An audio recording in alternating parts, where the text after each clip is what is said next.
Mark, I'd like to ask several questions on the subject of police and crime panels, starting with one on confirmation hearings.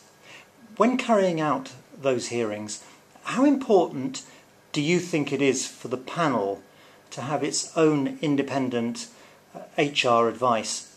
And where do you think the panel should get that advice? I think it's been very important for the panel to get independent HR advice, particularly in relation to Chief Constable appointments. These are people who are going to be potentially paid in the region of sort of 130, 140, 150,000 pounds.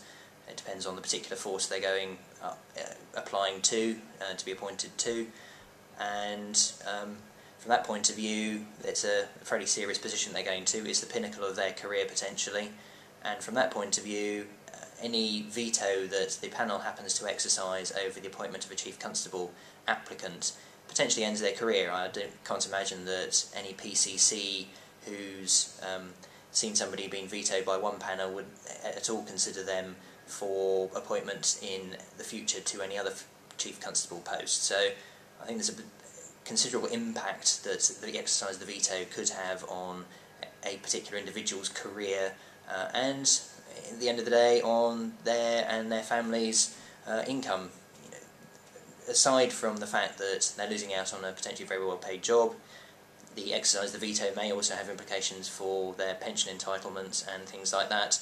And were I a Chief Constable candidate and the panel vetoed me, and I felt potentially that they had done that unfairly and I was indeed qualified to do that job, I would be looking at all potential options that I could in terms of being able to challenge the decision of the panel, even if it's not through the employment tribunal process, which I don't think would necessarily apply in this particular instance to the decision of the police and crime panel, but certainly through the courts and perhaps through judicial review of what the panel and the decision the panel had made. So I think from that point of view, having HR advice about what are appropriate questions to be asking of these individuals in a public forum and how that relates then to any recommendations that the panel makes as to whether somebody should be appointed or not appointed, or indeed relate to the decision of the panel when it comes to exercising its veto over Chief Constable appointments. I think it's very important that the panel has fully considered all the implications for it and the authorities that appoint to the panel, and particularly for the host authority, about the decisions that are made by that panel. And I think the initial starting point would have to be the HR and legal advisors within the host authority, if they have got the expertise in that particular area, but that authority might need to think more widely about where it would get that sort of support and information from. Thanks very much. That's very helpful.